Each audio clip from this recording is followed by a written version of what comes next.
Bom dia, gente. Bom dia a todos. Bom dia, Bruna. Bom dia pessoal, bom dia, Kelly. Então, vamos começar aqui com a palestra da Bruna. A Bruna, ela possui bacharelado em interdisciplinar em Ciências do Mar e também Engenharia Ambiental e Portuária pela Universidade Federal de São Paulo. Eu também sou da Unifesp, gostei. E atualmente ela é mestranda aqui no programa de biotecnologia, também já foi pesquisadora do Centro de Pesquisa e Inovação em Gás durante a iniciação científica. Então ela vai estar falando um pouquinho aqui do trabalho dela, da parte ambiental, biotec bem aplicada à parte ambiental. Então, por favor, Bruna, bem-vinda. Muito obrigada por ter aceitado, muito obrigada pela sua palestra. Eu que agradeço o convite de vocês para a gente conversar sobre um assunto tão legal e espero que seja proveitoso para todos. Vou compartilhar com vocês aqui. Vocês já conseguem ver a minha apresentação? Sim, conseguimos. Tá. Então, bom dia a todos. Eu sou a Bruna e hoje a gente vai conversar um pouquinho sobre o uso de micro-organismos, mais especificamente bactérias, como uma ferramenta biotecnológica para a degradação de poluentes. A Kelly já introduziu a minha formação, mas eu gostaria de conversar com vocês um pouco a respeito disso antes de iniciar a palestra em si. Então, como a Kelly falou, eu iniciei a minha formação na Unifesp, onde eu me graduei em Ciências do Mar, um bacharelado interdisciplinar, que é atualmente conhecido como BICT ou BCT, e nele eu trabalhei com a biodegradação na gasolina comercial e dos hidrocarbonetos aromáticos policíclicos, sendo estes o antraceno e o fenantreno, por meio de bactérias isoladas de ambientes tuarinos da Baixada Santista, durante a minha iniciação científica. E aí eu continuei a minha formação em engenharia ambiental e portuária, que é o pós-BICT, né, depois da primeira parte do BICT, a gente faz o pós-BICT. E nele eu também trabalhei durante a iniciação científica com isolamento de micro-organismos, onde esses foram algas e bactérias, tolerantes a altas concentrações de gás carbônico e gás metano, dois importantes gases do efeito estufa, visando a produção de bioprodutos. E aí, ao final da graduação, eu iniciei o meu mestrado no Programa Interunidades em Biotecnologia, onde eu trabalhei com biodegradação de cloreto de tributil estanho por bactérias isoladas de sedimento marinho de Santos. E eu defendi o mestrado na última semana. Então, atualmente, eu sou doutoranda no mesmo programa, e dessa vez eu vou trabalhar com avaliação do potencial de micro-organismos fotoautotróficos, visando a produção de bioetanol. Então, minha apresentação feita, vamos iniciar o que interessa. Então, eu trouxe para vocês inicialmente uma definição de biotecnologia. Tenho certeza que hoje, no último dia de curso, vocês já estão bem antenados com relação a isso, mas só para introduzir. Então, a biotecnologia corresponde ao uso de organismos vivos, seus derivados e ou sistemas biológicos que têm o objetivo de desenvolver produtos, processos ou tecnologias ou serviços visando um propósito específico, onde o objetivo final é sempre a melhoria da qualidade de vida. Eu tenho certeza que vocês também notaram durante essa semana o quão interdisciplinar é a biotecnologia, e hoje nós vamos falar de uma área em específico, que é a biotecnologia ambiental. Então, a biotecnologia ambiental, de acordo com a revista Nature, ela define que é um ramo da biotecnologia que trata de problemas ambientais, como a eliminação da poluição, a geração de energia renovável ou produção de biomassa, por meio da exploração de processos biológicos. Mas eu considero essa definição um pouco abrangente demais, então eu trouxe uma segunda definição e eu gostaria que vocês focassem em alguns termos dela. Então, essa segunda definição define que biotecnologia ambiental é um sistema de conhecimento científico de engenharia que está relacionado ao uso de micro-organismos e seus produtos na prevenção, no tratamento e no monitoramento da poluição ambiental, seja por meio do biotratamento de resíduos sólidos, líquidos e gasosos, ou por meio da biorremediação de ambientes poluídos, ou também por meio do biomonitoramento do meio ambiente e dos seus processos de tratamento. Então, neste momento, eu gostaria que vocês focassem nos termos uso de micro-organismos e seus produtos no tratamento da poluição ambiental por meio da biorremediação de ambientes poluídos. E é sobre isso que nós vamos começar a conversar hoje. Então, o que é biorremediação? O termo biorremediação nada mais é que a união entre duas palavras, onde bio significa vida e remediação significa reparar, atenuar, retornar ao estado de origem. E a associação dessas duas palavras traz o sentido de utilização de organismos biológicos para resolver um problema ambiental, seja ele solo ou águas subterrâneas ou superficiais contaminadas, por meio de inovações tecnológicas, onde é uma tecnologia eco-friendly, uma tecnologia ambientalmente amigável. E aí, como que é feita essa biorremediação? Como que podemos partir dessa biorremediação? A biorremediação consiste num tratamento de um determinado material contaminado, onde este pode ser feito diretamente no local da contaminação, que é o que chamamos de biorremediação in situ, ou em um local diferente da origem da contaminação, que é o que chamamos de biorremediação ex situ. E a gente utiliza a biorremediação ex situ quando tem o perigo de alastrar a contaminação do determinado local, ou também quando não é possível realizar essa biorremediação no local onde ocorreu a contaminação. Então, vamos conversar um pouquinho sobre esses dois termos. Então, biorremediação in situ. Antes de eu iniciar um processo de biorremediação, eu preciso avaliar a minha área na qual eu tenho a intenção de remediar. E essa avaliação, quando eu estou pensando em realizar biorremediação, eu preciso visualizar principalmente dois parâmetros. Se eu tenho uma microbiota ali potencial, que pode executar aquilo que eu preciso dela, que no caso é reparar essa contaminação, e se eu tenho condições para que ela ocorra, se o ambiente na qual esses micro-organismos estão presentes estão em condições de realizar a função que eu preciso que eles realizem. Se eu tenho esses dois cenários, eu posso simplesmente realizar uma atenuação natural, onde eu não interfiro em absolutamente nada e deixo que a microbiota ali presente execute seu trabalho de maneira natural. Eu vou acompanhando esse processo ao longo do tempo, mas eu não interfiro de modo algum. É uma atenuação passiva, leva mais tempo, mas acontece diariamente no ambiente.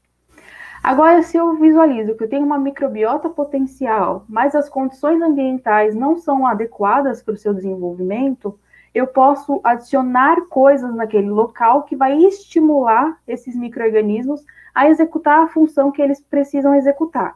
Como, por exemplo, a bioestimulação, onde eu adiciono, por exemplo, alguns nutrientes necessários para o desenvolvimento desses organismos, para que eles possam, então, executar essa função. Ou também por meio da bioventilação, onde eu adiciono os gases necessários para estimular essa microbiota. Agora, se eu avalio a minha área e eu identifico que lá não tem uma microbiota potencial para realizar o tratamento que eu estou precisando, eu posso adicionar organismos que eu conheço a capacidade deles para que executem essa função.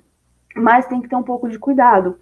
A bioambientação no Brasil, ela era proibida até 2007, e atualmente ela pode ser realizada, mas com o aval da CETESB, onde é preciso descrever os micro-organismos que vão ser utilizados e o ambiente que vai ser aplicado. Porque adicionar um organismo que não é natural do seu ambiente pode acarretar problemas com relação ao equilíbrio ecológico da microbiota ali presente. Então, é uma técnica que, se escolhida, precisa um pouco mais de atenção. Agora, se eu tenho a intenção de tratar um material contaminado fora do local da contaminação, eu posso aplicar diferentes metodologias. Eu trouxe dois exemplos, no caso são os bioreatores, onde eu adiciono esse material contaminado num reator, eu adiciono os micro-organismos que vão ali remediar aquele material, forneço os nutrientes necessários, as condições de cultivo necessárias, então aeração, temperatura, pH, para que eles executem o processo desejado. Ou também a compostagem, onde o material a ser remediado é misturado com composto orgânico proveniente da compostagem, e aí a microbiota ali presente passa, então, a transformar a substância que eu tenho interesse em remediar. Bom, todas essas técnicas que eu falei para vocês, essas ações que podem ser empregadas, elas giram em torno do uso dos micro-organismos, executando uma função específica, que no caso é a biodegradação de um material contaminante. Então, a gente vai conversar um pouquinho sobre biodegradação. E o que é a biodegradação? Ela pode ser realizada tanto de forma completa, onde o poluente, após ser degradado, tem como produto final gás carbônico, água e biomassa. É o cenário ideal, onde nós buscamos sempre a mineralização completa. Mas muitas vezes não é possível ter esse tipo de resultado final, e a gente pode apenas biotransformar a molécula em formas menos tóxicas, que é o que a gente chama de biotransformação, o que também é um resultado bastante desejável. E assim, diante desse elevado potencial dos micro-organismos visando a degradação de poluentes, torna-se necessário a identificação de micro-organismos que apresentam essa capacidade e a exploração deles para avaliar até que ponto eles são potenciais, até que ponto eles podem ser empregados, se eu considerar a necessidade de remediar áreas. E tudo isso gira em torno de bioprospecção, de eu identificar esses micro-organismos, buscar por eles, identificar, explorar sua capacidade. E essa bioprospecção tem que ser realizada de acordo com o seu objetivo final. E é isso que a gente vai conversar daqui para frente.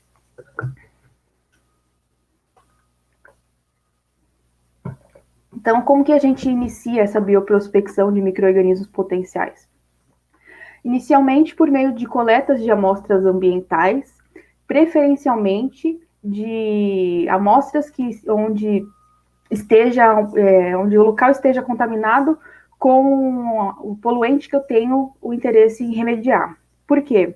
Porque possivelmente nesse local contaminado, a microbiota ali presente que se desenvolve, ela é capaz de resistir a essa substância e possivelmente desenvolver mecanismos que possam utilizá-lo como fonte de alimento. Então, eu vou sempre buscar essa microbiota potencial em um local contaminado com a substância que eu tenho interesse em tratar. Então, uma vez coletado, eu vou enriquecer essas amostras, então eu vou dar condições de crescimento para esses micro-organismos para que eles possam ser cultivados em laboratório. E aí eu realizo o isolamento desses micro-organismos e, por fim, eu identifico eles. Então, vamos falar um pouquinho sobre cada etapa, iniciando sobre enriquecimento. Então, você pode coletar amostras de solo, de sedimento, de água, isso vai depender do seu objetivo final. E aí, após coletada, você vai realizar um enriquecimento dos micro-organismos presentes nessa matriz, onde a gente pode utilizar um meio rico, que apresenta diferentes fontes de carbono, e essa é uma abordagem que é utilizada quando a minha intenção final é remediar substâncias inorgânicas, como, por exemplo, os metais tóxicos. Eles não se apresentam como fonte de carbono, então eu preciso fornecer essas fontes por outra via. Então, eu forneço por meio de um meio rico rico em fontes de carbono. Ou eu posso realizar esse enriquecimento em um meio mínimo mineral, que apresenta apenas os nutrientes estritamente necessários para o desenvolvimento desse organismo, e aí a minha fonte de carbono se apresenta a partir da substância que eu tenho interesse em remediar. Mas em ambos os casos é importante que o contaminante que eu tenho interesse em degradar, ele esteja presente no meio de cultivo para que eu realize um enriquecimento mais restritivo, visando aquelas bactérias que eu tenho interesse, porque senão eu vou acabar cultivando diversas cepas que não vão desempenhar a função que eu desejo. Então, sempre expondo ao contaminante. E aí, após o enriquecimento, então, é realizado o isolamento a partir de placas de Petri contendo meio mínimo sólido, meio de cultura sólido. Então, vamos conversar um pouquinho sobre isso. Então, esse enriquecimento alíquotas desse enriquecimento são transferidas para placas de Petri, onde pode ser por técnicas de pour plate, que adiciona essa alíquota na placa, adiciona o meio de cultura por cima, mistura essa alíquota com o meio de cultura, e aí mantém a incubação, ou por meio de spread plate, que esse meio de cultura é solidificado em placa, e então essas alíquotas de enriquecimento são espalhadas por cima da placa.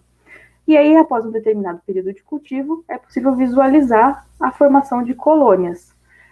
Aqui tem um exemplo de onde eu vejo vários micro-organismos diferentes, e essa visualização é por meio das diferenças morfológicas mesmo, então, por meio da cor, do tamanho das colônias e tudo mais. E a minha intenção é isolar um micro-organismo potencial. Então, eu vou aumentando progressivamente a concentração do contaminante, de modo que eu vou passar a selecionar os micro-organismos até que eu tenha uma cultura pura, uma bactéria isolada. E aí, após o isolamento, eu identifico. E aí eu vou falar para vocês sobre duas técnicas de identificação. A primeira delas é por meio de espectrometria de massas, do tipo MALDI-TOF, que fornece o perfil proteico dos isolados, é realizado por meio das proteínas ribossomais.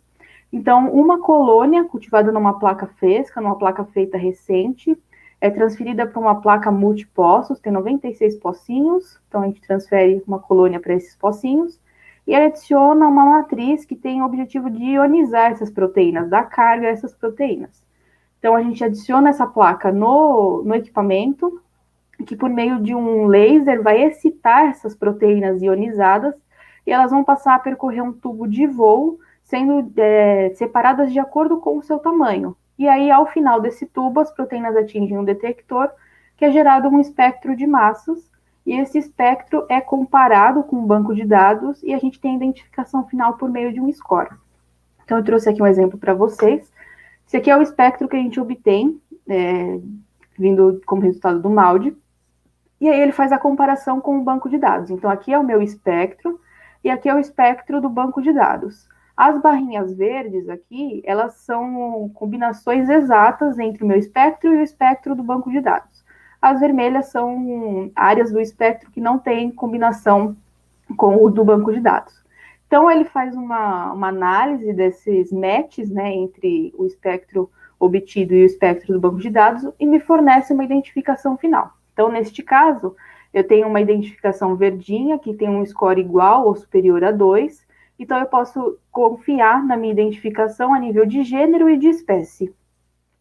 Agora, se a minha identificação fica amarelinha, com um score entre 1.7 e 1.9, eu posso confiar na minha identificação apenas a nível de gênero. Agora, se ela é vermelha, ela é inferior a 1.7, então eu não posso confiar na minha identificação. Neste caso, eu poderia confiar na minha identificação a nível de gênero e de espécie. E a outra técnica de identificação desses micro-organismos é por meio de amplificação e sequenciamento do gene 16S rRNA, no caso das bactérias, onde a gente inicia fazendo a extração do DNA genômico total dos micro-organismos e inicia, então, a reação da polimerase em cadeia, onde é, então, desnaturada essa dupla fita de DNA, ela torna-se dupla simples, e aí realizado o anelamento do primer, e aí a extensão final. E aí as bases nitrogenadas são, então, sequenciadas, e a gente obtém, então, esse sequenciamento que é comparado com o banco de dados, e a gente possui a identificação final por meio de um índice de similaridade.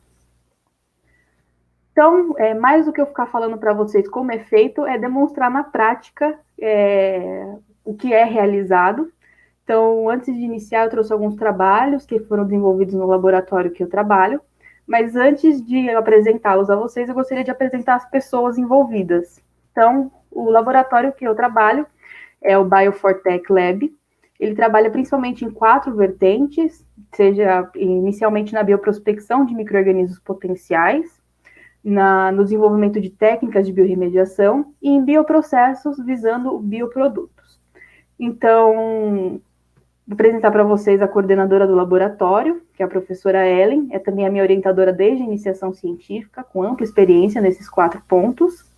E a gente tem também a pós-doc do laboratório, que é a doutora Loise, que trabalhou com biorremediação de compostos orgânicos, inorgânicos, e hoje trabalha com microalgas visando a produção de bioprodutos, e foi minha co-orientadora no mestrado.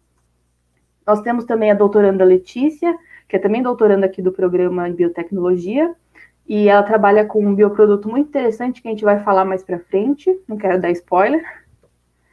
Tem também a doutoranda Maria Luísa, que trabalha com a biodegradação de determinados agrotóxicos. Tem a mestranda Letícia, que trabalha com a biodegradação de gasolina comercial e de diesel, utilizando um consórcio microbiano. Então, ao invés dela isolar um micro-organismo, ela utiliza diversos micro-organismos juntos para degradar essas substâncias. E também temos a Suelen Silva, que trabalha com a degradação da vinhaça, um subproduto da produção de etanol, utilizando microalgas, visando a produção de bioprodutos de interesse. Então, devidamente apresentados, vamos começar a falar um pouquinho dos trabalhos que são realizados no Biofortech Lab, iniciando pelo que eu trabalhei durante o meu mestrado. Então, eu trabalhei com uma substância que chama tributil-estanho, mais conhecida como TBT, que tem em sua formação um átomo de estanho ligado covalentemente a 3 radicais butil e um cloro como ânion. O TBT ele passou a ser empregado ali por volta de 1950, tornando-se até 1970 o biocida mais utilizado em tintas anti-incrustantes, que visavam justamente a evitar a formação dessa incrustação em embarcações que ficavam submersas, então navios, barcos, etc. Essa bioincrustação ela acarreta diversos problemas para as embarcações, porque atuam como um acelerador das taxas de corrosão, e também acaba por aumentar o consumo de combustível por essas embarcações.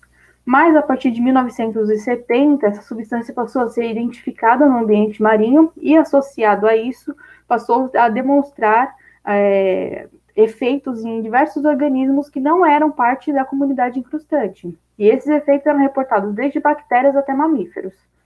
Mas o efeito mais reportado e mais expressivo é denominado como impossex, que nada mais é que gastrópodes femininos apresentar características sexuais masculinas. Esse é um biomarcador da contaminação ambiental pelo TBT, e por conta dessa toxicidade, ele é banido em praticamente todo o mundo, inclusive no Brasil, mas ele ainda é utilizado. Então, diante disso, tornou-se necessário buscar por ferramentas que pudessem remediar a ação desse contaminante no ambiente marinho. E a biodegradação é considerado o mecanismo mais relevante para a degradação do TBT nesses locais. Isso ocorre por meio da debutilação da molécula, onde aqueles radicais orgânicos eles são sendo retirados da molécula. Então, o tributil-estanho retira um radical, vira dibutil-estanho, retira dois, vira monobutil-estanho, chegando na forma menos tóxica da substância, que no caso é o estanho inorgânico. Então, veja, aqui eu estou falando sobre uma biotransformação da molécula, eu não estou mineralizando em CO2, água e biomassa, mas ainda assim eu chego em uma substância muito menos tóxica do que o tributil-estanho. Mas para que tudo isso ocorra, é necessário micro-organismos que sejam capazes de resistir e degradar essa substância. E essa degradação ela poderia acontecer tanto por meio de degradação microbiana, onde os micro-organismos vão utilizá-lo como fonte de carbono e assim degradando continuamente, ou por meio de enzimas microbianas, que é uma vertente que vem sendo bastante utilizada para a degradação de compostos orgânicos no geral. E a gente vai conversar mais um pouquinho sobre isso daqui para frente. Mas é necessário isolar e identificar micro-organismos com essa capacidade, especialmente no Brasil, um país que é muito afetado pela contaminação do TBT ao longo de toda a costa litorânea brasileira. Não existia nenhum trabalho que demonstrava o potencial de micro-organismos presentes em áreas impactadas que fossem capazes de degradá-lo. Então, diante disso, esse era o objetivo do meu trabalho. E aí nós realizamos, então, o trabalho por meio de amostras que foram coletadas por Abreu e colaboradores, num trabalho que eles avaliaram diversos biocidas que eram utilizados em tintas anti-incrustantes, incluindo o TBT, ao longo do sistema estuarino de Santos e São Vicente, onde eles encontraram concentrações de TBT superiores a 400 nanogramas de estanho por grama de sedimento. Então, a nível de comparação, 1 nanograma de estanho é capaz de causar efeito. Então, concentrações acima de 400 nanogramas era muito tóxica para diversos organismos marinhos. E para o meu trabalho, eles cederam 2 amostras que tiveram altas concentrações de 668 e 444 nanogramas de estanho por grama de sedimento. E a partir destas, então, nós começamos o enriquecimento das amostras, onde foi realizado de forma bastante restritiva, em meio mínimo mineral, onde o TBT apresentou-se como única fonte de carbono. Eles foram, então, alíquotas desse enriquecimento foram plaqueadas em placas de Petri, onde a gente passou a isolar os micro-organismos por meio das diferenças morfológicas, e assim obtivemos 32 bactérias isoladas que foram capazes de crescer em concentrações relativamente altas de TBT como única fonte de carbono. E nós realizamos, então, a identificação tanto pelo mal de Toff quanto pelo 16S, que demonstrou a presença de 2 gêneros, principalmente, Pseudomonas e Achromobacter. E aí nós passamos, então, a trabalhar com a Achromobacter, por ser um gênero que havia apenas um trabalho que descrevia a ação desse micro-organismo quando exposto ao TBT. E aí nós passamos a investigar 2 linhas. Uma de degradação microbiana, ou seja, a Achromobacter utilizando o TBT como fonte de carbono, ou por meio de degradação enzimática. Então, vamos falar um pouquinho sobre o que foi realizado. Primeiro, a gente realizou um teste de viabilidade celular. Então, nós expusemos a Achromobacter a diferentes concentrações de TBT, para a gente ver até que concentração ela apresentava crescimento viável. E aí, a gente obtém a concentração que a gente chama de mínima concentração inibitória. A menor concentração na qual a bactéria é exposta, que ela não apresenta crescimento. Então, até 4 milimolar ela apresentou, e 5 não. Mas a gente visualizou que a sua melhor adaptação era em meio milimolar. Aí, nós então constatamos que ela era de fato resistente ao TBT em altas concentrações, mas como que ela se comporta quando ela está na presença do TBT em comparação de quando ela não está na presença. E aí foi que a gente avaliou por meio da curva de crescimento, onde a gente viu que quando exposta ao contaminante, ela crescia em uma velocidade menor, ela tinha uma produção de biomassa final menor e um tempo de duplicação, ou seja, um tempo que uma célula vira duas, maior. Então, tudo isso mostrou que esses resultados apontavam a toxicidade do TBT sobre esse micro-organismo, mas demonstrou também que ela era resistente a ele e tinha potencial de ser utilizado e melhor explorado. E nós também avaliamos a possível presença de proteínas extracelulares. E por que isso? A degradação microbiana ela é mediada internamente nas células por meio de processos enzimáticos. Agora, se um microorganismo ele consegue colocar para fora enzimas potenciais para realizar uma catálise extracelular, é muito interessante. Tudo que é extracelular é mais interessante do que é intracelular visando processos biotecnológicos, porque eu não preciso gastar com extração e tudo mais. Então, a gente visualizou que ela era capaz de excretar essas proteínas para o meio. Mas, quando a gente foi avaliar a degradação microbiana, ou seja, a capacidade dela utilizar o TBT como fonte de carbono, nós não observamos a diminuição das concentrações de TBT. Então, neste caso, nós confirmamos que ela não foi capaz de degradar o TBT utilizando como fonte de carbono, possivelmente associado às condições de cultivo que foram utilizadas e tudo mais, e nem as proteínas que foram excretadas para o meio também não foram capazes de catalisá-lo. Então a gente falou, bom, ela é capaz de viver sobre o TBT, ela é resistente, ela realiza alguma função. E vamos olhar então para as proteínas intracelulares. E foi isso que a gente fez. A gente realizou então ensaios de degradação enzimática com o conteúdo intracelular. Mas por que utilizar enzimas? Então, as enzimas elas apresentam uma série de vantagens quando eu for comparar a utilização delas com a utilização do micro-organismo total. Por quê? Porque, como eu falei para vocês, as bactérias elas têm uma concentração na qual vai inibir o crescimento delas. Mas as enzimas elas não têm isso, elas podem ser aplicadas a uma faixa de concentração muito maior do que o micro-organismo toleraria. Então, é uma vantagem bastante interessante. Se eu for falar de bactérias, a gente tem que ter em mente que as bactérias elas são seres vivos, são organismos vivos. E, como qualquer organismo vivo, elas possuem suas peculiaridades. Então, elas têm uma temperatura ótima de crescimento, um pH ótimo de crescimento, e eu tenho que fornecer essas condições ideais para que ela desenvolva as suas ações de maneira adequada. Se eu não forneço, muitas vezes eu posso diminuir a sua eficiência ou até retardar o seu crescimento, retardar ou até inibir seu crescimento. Então, é um fator limitante que as enzimas não apresentam isso, porque elas podem ser aplicadas em uma ampla faixa de condições ambientais. Então, eu posso aplicar em diferentes temperaturas, em diferentes pH, enfim, também é uma vantagem bastante competitiva quando eu comparo com a utilização do micro-organismo. Ela possui um comportamento previsível, então eu sei exatamente como que vai ser realizada a degradação de uma substância por meio de uma enzima. Ela independe do crescimento dos micro-organismos. Eu não preciso esperar que minha bactéria cresça para que ela passe a fazer o que eu desejo que ela faça. As enzimas elas não dependem disso. E como eu falei lá atrás para vocês, quando eu penso em utilizar bioaumentação como uma técnica de biorremediação in situ, eu tenho que tomar cuidado porque eu posso causar um desequilíbrio na microbiota presente no local. E se eu for pensar em utilizar uma biorremediação in situ por meio de enzimas, ela apresenta-se muito mais vantajosa porque ela é facilmente digerida. Então, ela não vai causar nenhum problema com relação à microbiota ali presente.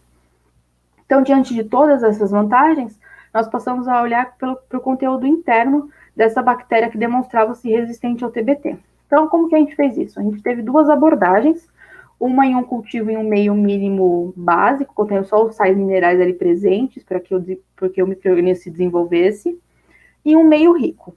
E aí, então, em ambos os casos, nós expusemos a bactéria ao TBT em um determinado período de incubação, e depois nós realizamos a extração do conteúdo enzimático bruto da cepa, do conteúdo interno da cepa. E aí, ao obter esse extrato enzimático bruto, nós então submetemos ele ao TBT e avaliamos o quão capaz ele era de degradar a substância, que demonstrou capacidade de degradar até 25% do TBT em um período de 1 hora de incubação, principalmente utilizando o extrato obtido quando a cepa foi cultivada em um meio mínimo mineral, já que nessa condição o TBT foi a única fonte de carbono presente ali no meio. Logo, as enzimas que foram expressas por esse micro-organismo possivelmente eram mais específicas ao TBT. Então, esse foi um pouquinho do que eu desenvolvi no meu mestrado, um resumo breve. E agora eu vou começar a conversar com vocês sobre outras substâncias ainda orgânicas, como o fenol. Então, esse foi um trabalho desenvolvido pela doutora Louise, ainda no mestrado dela, onde ela também trabalhou com uma cepa identificada como a Chromobacter, mas essa foi isolada de um local contaminado por hidrocarboneto, onde ela foi testada contra a degradação de compostos de fenol, metacresol e ortacresol, presentes em água residual do processo de coqueificação, processo de coque, né, da formação do coque. Aqui a gente tem essa água inicial, aí aqui depois ela incuba esses micro-organismos nessa água, que demonstra a capacidade de degradar até 90% desses compostos, que é aqui nesse caso esse cultivo B. E aí ela utiliza um processo final de polimento dessa água, por meio do carvão ativado, que demonstra-se capaz de retirar essa fração de 10% ainda presente do fenol, metacresol e ortocresol, e ainda retira a cor dessa água, tornando então possível de reutilizá-la dentro da refinaria. Foi um trabalho bastante legal. Todos os trabalhos que eu vou conversar aqui com vocês, eu estou deixando a referência aqui, caso vocês tenham interesse, tá? Aqui foi um trabalho desenvolvido pela doutora Ingrid, que fazia parte do Biofortech Lab. Esse trabalho fez parte do seu mestrado, onde ela trabalhou com a degradação de componentes da gasolina por 2 cepas, identificadas como Pseudomonas e Serratia, que foram isoladas a partir de amostras de solo de áreas contaminadas por hidrocarboneto. E ela teve 2 abordagens. Primeiro, ela expôs essas bactérias à fração Btex, com exceção do X ali. Então, foi o benzeno, tolueno e o timbenzeno, que é uma fração contida na gasolina, onde ambas as cepas foram capazes de degradar 100% em 15 dias, e também expôs os micro-organismos à gasolina comercial efetivamente, onde Pseudomonas degradou até 80% da substância e a Serratia 60% em um período de 21 dias. Então, demonstrando aqui, né, o potencial de diferentes micro-organismos, principalmente aqueles encontrados em áreas contaminadas com substâncias na qual similares com o que eu tenho interesse em degradar, para compostos orgânicos. Mas eu falei para vocês que a gente também pode realizar um enriquecimento visando a bioprospecção de cepas capazes de remediar substâncias inorgânicas, ou seja, por exemplo, os metais tóxicos. Mas o metal, como eu falei, é uma substância inorgânica, ela não apresenta-se como fonte de carbono, então como que eu posso biodegradar? Eu não posso realizar essa biodegradação por meio do consumo da fração orgânica da molécula. Mas eu posso desenvolver ali técnicas para sua remediação no ambiente, visando também que o metal ele é uma substância recalcitrante, que bioacumula, biomagnifica ao longo da cadeia trófica, então é importante que se desenvolva mecanismos para a sua remediação, quando está, então, contaminando áreas. E aí foi um trabalho realizado pelo Biofortech Lab, uns anos atrás, onde eles utilizaram amostras provenientes de uma mina de cobre do Pará e realizaram o isolamento dessas bactérias resistentes a altas concentrações desse metal e utilizaram principalmente 2 abordagens para a remediação deste composto. Então, o primeiro foi utilizando essas bactérias resistentes mais de maneira morta, onde foi realizada a biosorção desse material, e também por meio das bactérias vivas, que ocorreu a biotransformação da molécula por meio da variação de valência. Vamos falar um pouquinho sobre esses 2 temas. Com relação à biosorção, foi um trabalho que foi realizado pela doutora Marcela, ao longo do seu doutorado, que também fazia parte do Biofortech Lab, onde ela isolou uma cepa identificada como Rhodococcus, que era resistente ao cobre. Ela, então, cultivou esse micro-organismo em um meio rico, e aí para obter biomassa. Então, essa biomassa foi liofilizada, foi seca, e então foi autoclavada para, então, matar essa biomassa. E aí, depois de morta, foi, então, exposta ao cobre, que demonstrou a capacidade de absorver 68 miligramas de cobre a cada 1 grama de biomassa, em 20 minutos de ensaio sobre pH 6. Então, um resultado bastante legal. Mas aí tem um outro trabalho, e esse rendeu uma publicação na Science, então, para vocês terem noção dos resultados obtidos, que fez parte do doutorado da doutora Louise, onde ela trabalhou com uma bactéria também isolada da mina de cobre, identificada como bacilos, e por uma observação visual, em determinadas condições de cultivo, o início do ensaio apresentava uma coloração esverdeada, e após 48 horas de ensaio, essa coloração era amarelo-alaranjado. Então, por conta dessa mudança, passou-se a investigar o que esse micro-organismo fazia, até que eles chegaram à conclusão de que havia uma transformação da valência de cobre 2+, para nanopartícula de cobre 0, de forma natural. Essa transformação de cobre 2+ para cobre 0, ele é geralmente sintetizado quimicamente, e aqui demonstra uma transformação natural dessa substância, e essas nanopartículas de cobre, elas podem ser utilizadas para remediação de efluentes industriais, por exemplo. É uma área mais química, né, mas demonstra o quanto essa bactéria é potencial para a formação de um produto muito interessante que pode ser aplicado para remediação de efluentes.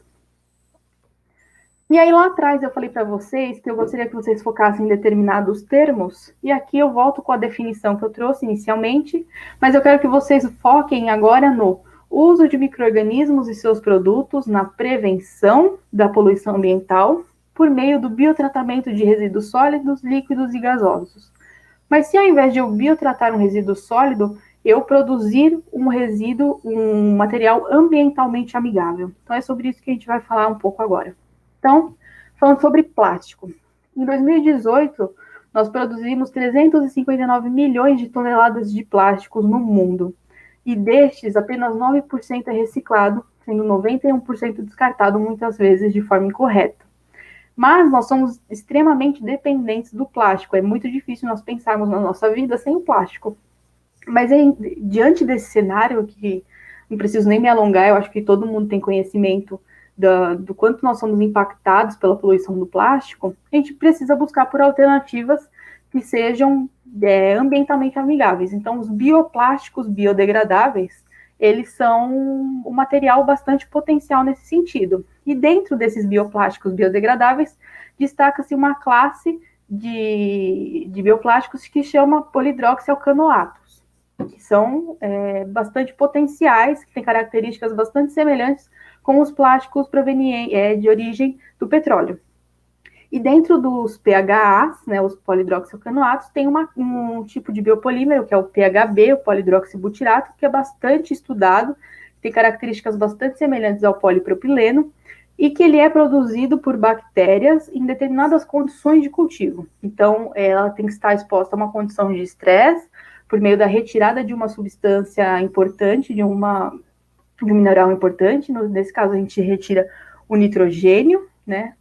Uma retirada de um nitrogênio do meio de cultura, que isso causa o estresse para essa bactéria, e também em excesso de carbono. Essa é uma condição bastante importante, elas têm que estar expostas a um excesso de carbono.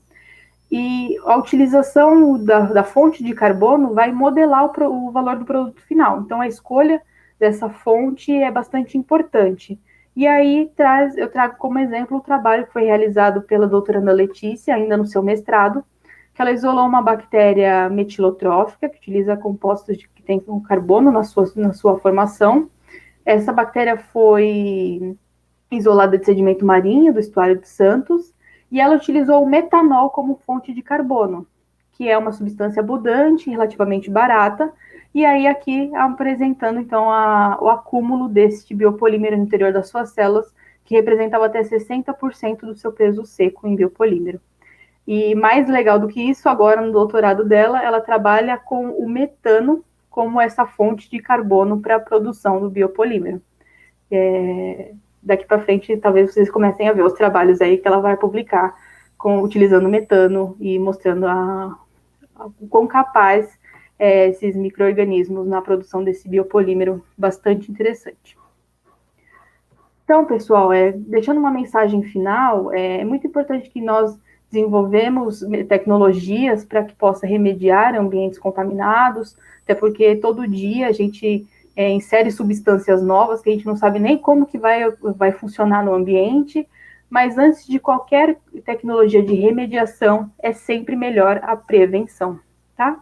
Então, deixo aqui o meu contato, caso vocês tenham interesse em entrar em contato comigo por qualquer motivo que seja, e também deixo o Instagram do nosso laboratório, caso vocês queiram conhecer melhor as atividades que são ali executadas, ok? Muito obrigada pela atenção de todos.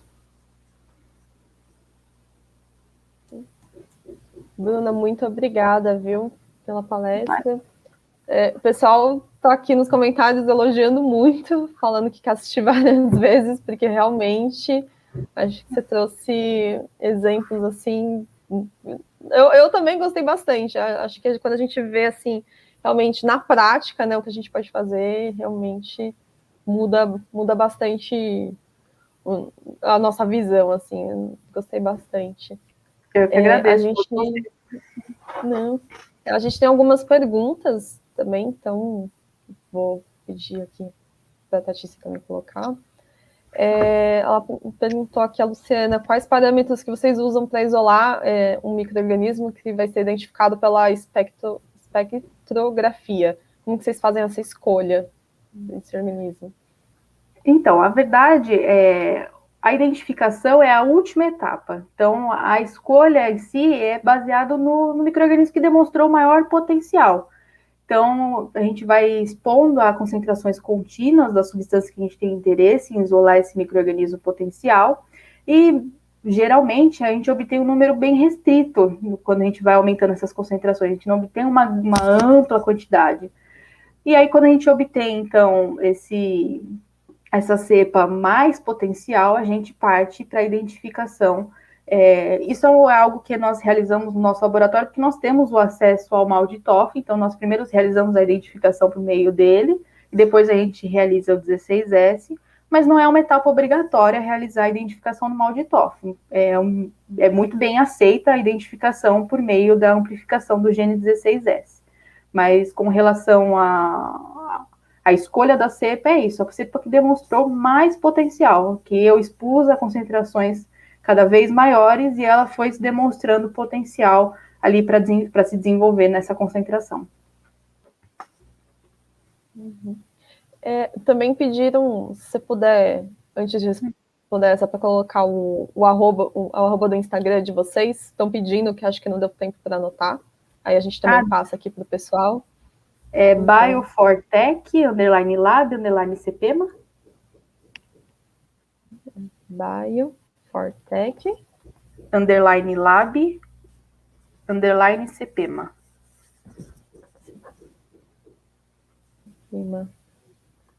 Espero que eu tenha escrito certo, mas a gente vai deixar então, porque o pessoal que acompanhar também vai começar a acompanhar. Então, a Dandara também perguntou quais os melhores biorremediadores que foram encontrados para esse tratamento. Ela fez essa pergunta quando você estava falando do seu trabalho no mestrado. Então, do meu mestrado, o que a gente chegou de conclusão? Que a Chromobacter foi o que demonstrou o maior potencial quando eu utilizo o extrato enzimático do interior das células. Então, como eu falei para vocês, as enzimas, elas possuem um potencial bastante interessante. E se eu for pensar, por exemplo, na contaminação ambiental que está presente ao longo da costa litorânea brasileira, talvez eu tentar estimular aquela microbiota por meio de bioestimulação não seria tão interessante, seria um pouco mais complicado. Agora, se eu conseguir produzir um produto enzimático que possa degradar essa substância, eu posso utilizá-la in situ com um potencial muito, muito interessante. Então, o que a gente identificou como resultado final foi essas enzimas intracelulares desses micro-organismos resistentes como um potencial produto para ser utilizado na degradação da substância. Eu acho que a gente tem mais uma, se eu não me perdi aqui no chat. Sim, se é possível usar bioreatores para remediar resíduos industriais em larga escala. Sim, é possível. Eu não entendo muito do processo industrial, né? Eu acho que foi ontem o tema da palestra, mas é possível sim, é um tipo de biorremediação in situ e você tem o controle total das condições de cultivo, completamente possível, sim. Uhum. E aí também, até se eu puder fazer uma pergunta, como que é a questão, acho que de investimento, assim, nessa área de biorremediação?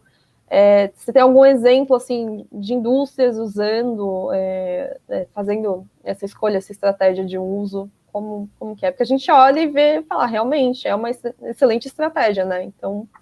Sim. Na verdade, assim, hoje em dia a gente vê um uso mais expressivo, né, da técnica, mas ele ainda tem algumas questões que envolvem o uso de um micro-organismo, que depende do seu crescimento, mas então ainda gera certas suspeitas do seu potencial. Uhum. Então, o que eu posso dizer é que assim, a gente só vai tirar essas suspeitas se a gente trabalhar demonstrando cada vez mais o potencial do uso desses micro-organismos.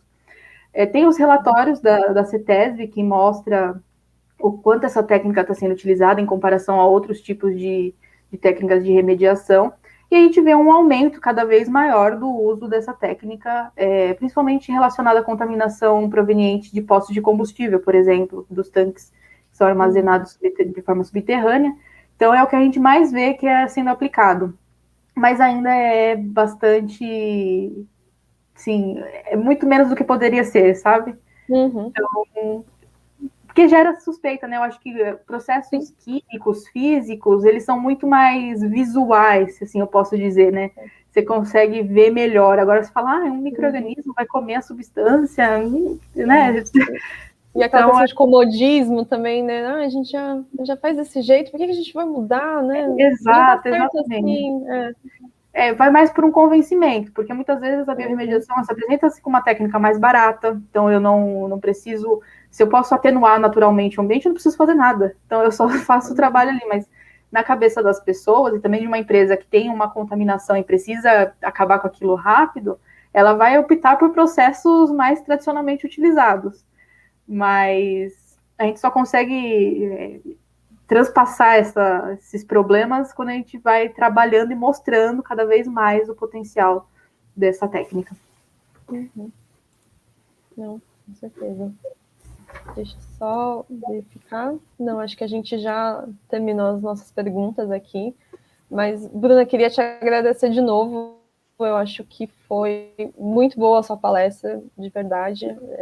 Como eu falei, a gente vê essas coisas, a gente fala, meu Deus, vamos investir nisso, vamos começar a usar, por que a gente não usa? Não pegar as pessoas e falar, vamos, por favor. Mas queria muito agradecer, acho que foi sensacional também seu trabalho, o trabalho do grupo.